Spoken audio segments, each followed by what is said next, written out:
A lo largo de las edades, Satanás ha implementado muchas armas para engañar a las personas, ángeles. Incluso ha querido engañar al mismo Dios. Ha habido muchos engaños de su parte a través de los siglos, pero nosotros en esta ocasión vamos a descubrir cuál será el engaño final de Satanás. ¿Quieres escuchar este maravilloso estudio? Quédate con nosotros.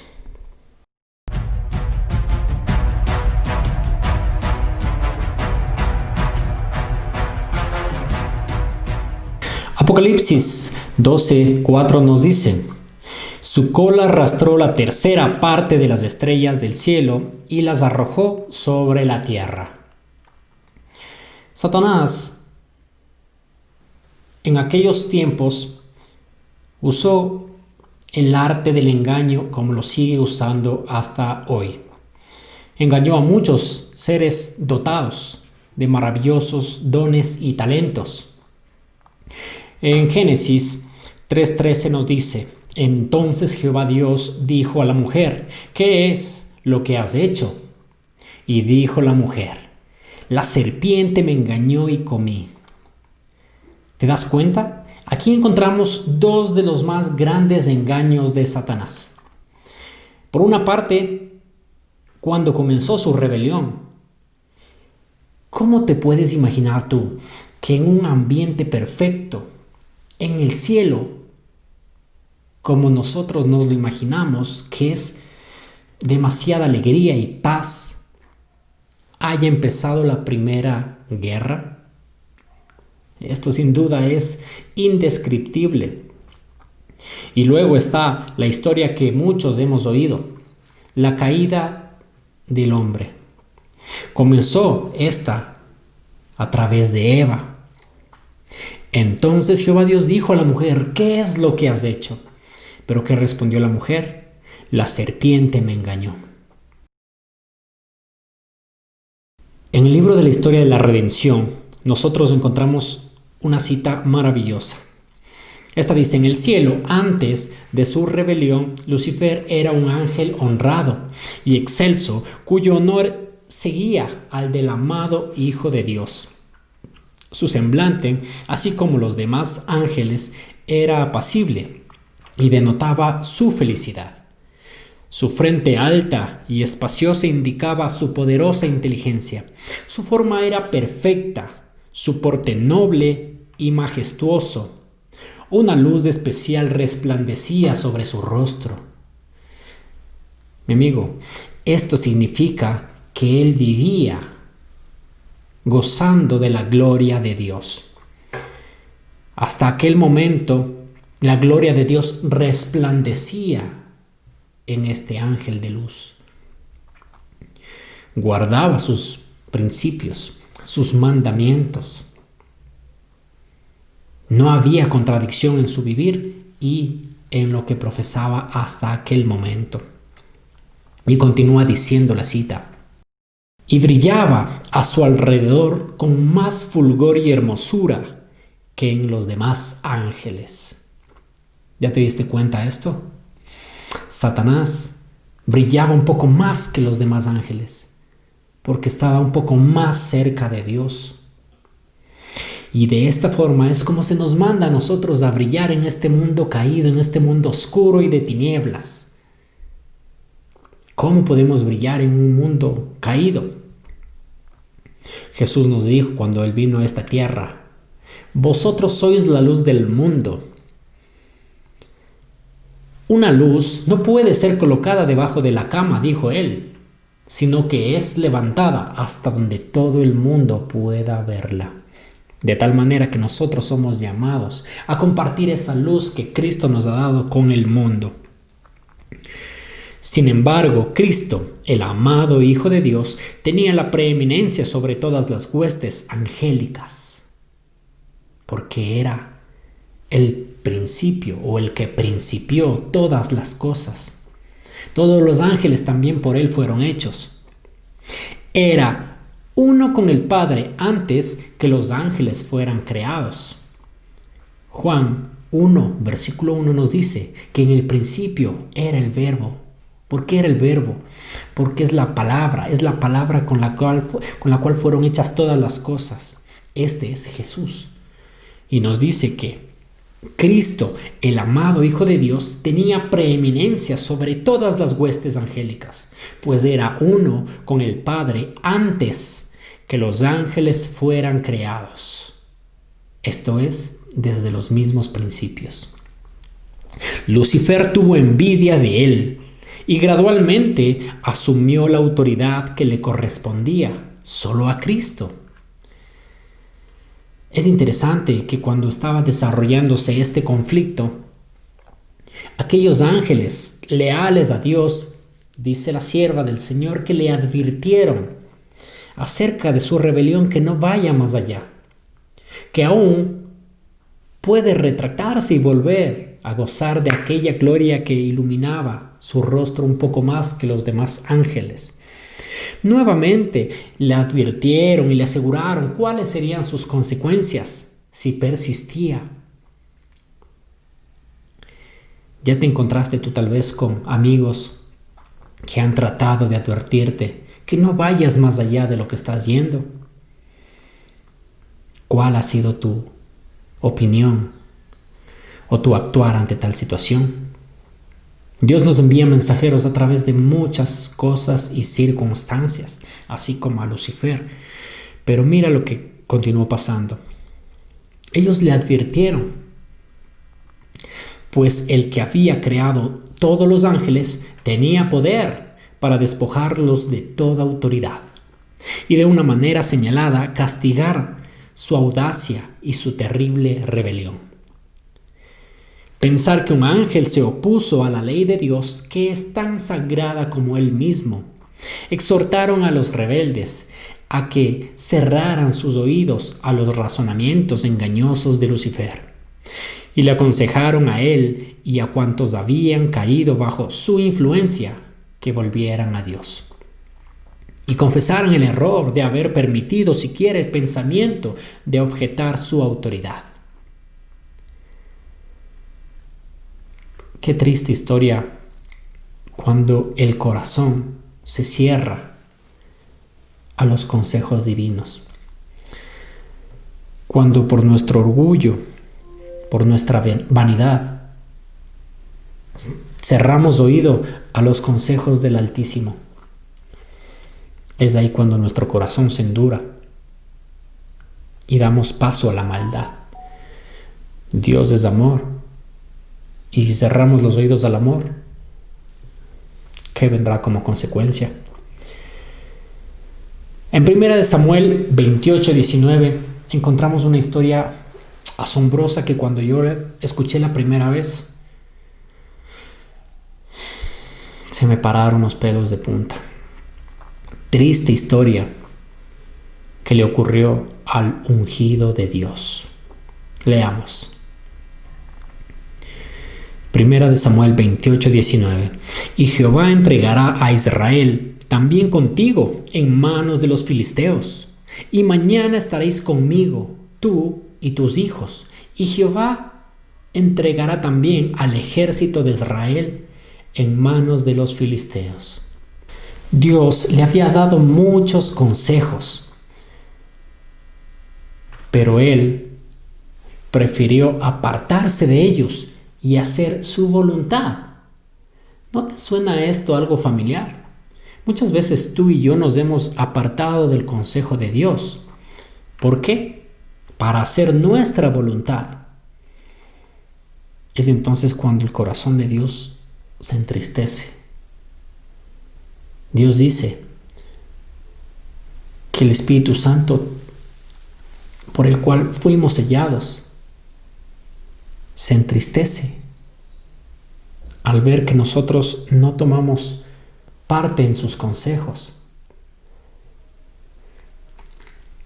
Triste la historia de Saúl, alguien que gozaba de los privilegios de Dios, alguien que gozaba de su favor, el ungido de Dios. No quiso hacer caso a Samuel cuando él vivía. Muchas veces el profeta de Dios le había advertido que no tome ciertas partes del botín, que lo destruya todo. Pero Saúl, como muchas personas, como tú y como yo, cogía parte del botín y decía, tal vez esto pueda servir para mi Dios. Y es en esta parte cuando es necesario pedir perdón a Dios. Yo tengo que hacerlo. Espero que tú también sientas la necesidad de pedirle perdón a Dios, porque muchas veces hemos hecho lo malo, incluso argumentando que es para su obra.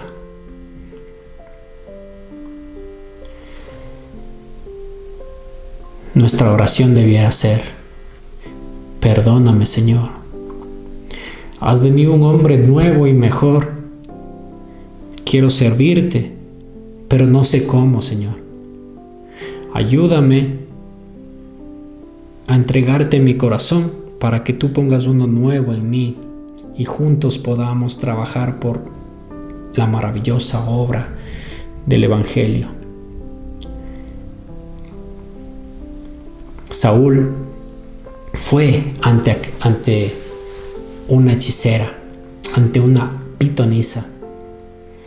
Y es increíble como después de que, como dijimos, Saúl no hizo caso al profeta de Dios mientras éste vivía. Cuando muere, al sentirse que no tiene la voz de Dios que le aconseje, decide buscar a la bruja. Entonces esta bruja, para resumir esto, hace llamar a Samuel.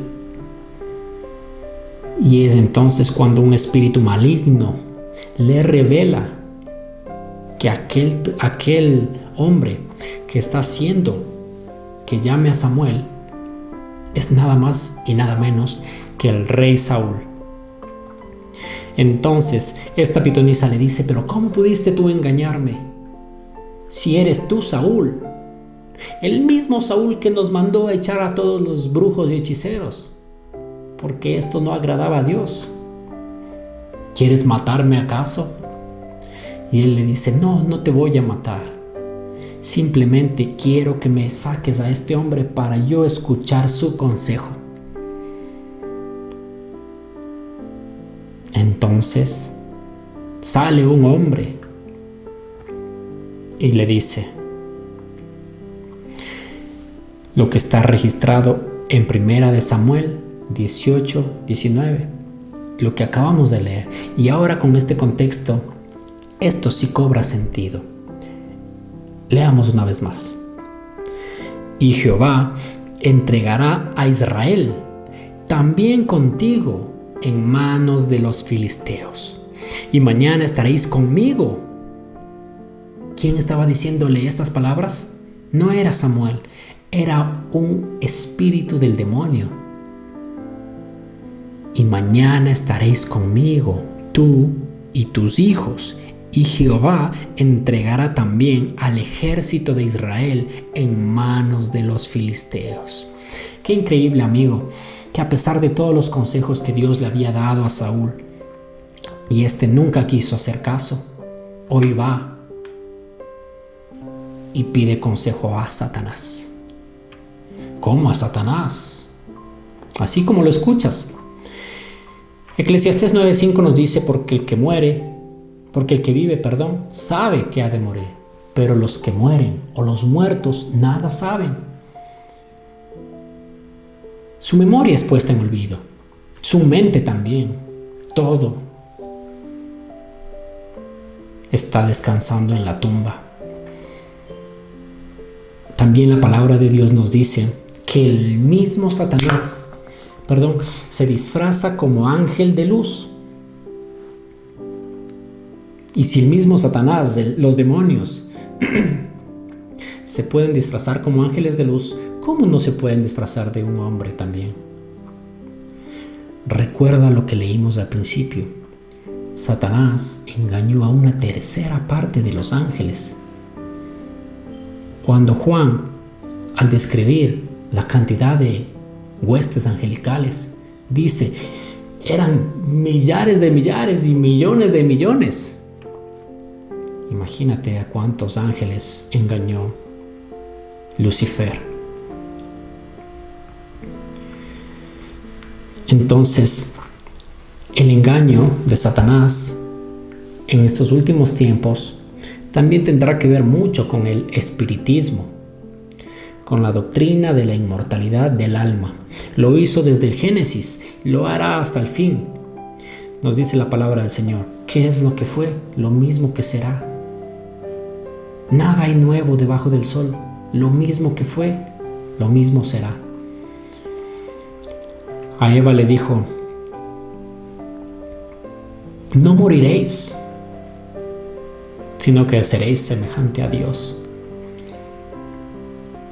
Y siempre ha estado luchando con la mente humana, haciéndonos creer que no morimos. Por eso, no sé si tú ya escuchaste que cuando alguien muere, sea bueno o sea malo, incluso el peor de los criminales, en su funeral se dice que ya está en el cielo. Entonces, ¿cuál es el sentido de que Cristo haya venido? Porque dice la palabra de Dios, porque de tal manera amó Dios al mundo, para que todo aquel, y esto no tiene restricción, todo aquel, pero aquí está la condición, que en Él cree, no se pierda, mas tenga vida eterna. Esta es una de las doctrinas poderosas de Satanás que quieren implementar en las iglesias, la inmortalidad del alma, que no hay una muerte, que todos mueren aquí pero van a otro lado a seguir viviendo. Y esto no tiene mucho sentido, porque la palabra de Dios nos dice en 1 Tesalonicenses 4 que los muertos en Cristo resucitarán. Entonces, si ya están viviendo en otro lado, ¿cómo es que cuando Cristo venga van a resucitar? No hay lógica en este asunto. Pero la palabra de Dios tiene la verdad que nosotros necesitamos. Y ella nos dice que nosotros, los que vivimos, sabemos que vamos a morir. Pero el que ya está muerto nada sabe, sino que hasta cuando Cristo venga en las nubes y descienda y todos resuciten, unos para vida eterna y otros para vergüenza perpetua, dice la palabra. ¿Quieres encontrarte en el primer grupo? Yo también. Es necesario estudiar estas cosas para no perdernos. Porque Dios dice que el diablo anda como león rugiente buscando a quien devorar, y si es posible, él engañará aún a los escogidos. Aquel ángel de luz implementó muchos ataques en contra de ángeles, en contra de personas santas, sin pecado en aquel tiempo, Adán y Eva, en contra de reyes. Saúl, ¿crees que no va a implementar ataques poderosos en contra de nosotros? Mi amigo, esta invitación es para que abramos nuestros ojos a la palabra de Dios. Solo en ella encontraremos la verdad para los últimos tiempos. Te invito a que juntos podamos seguir descubriendo más acerca de los ataques finales de Satanás para estos últimos tiempos. Dios te bendiga.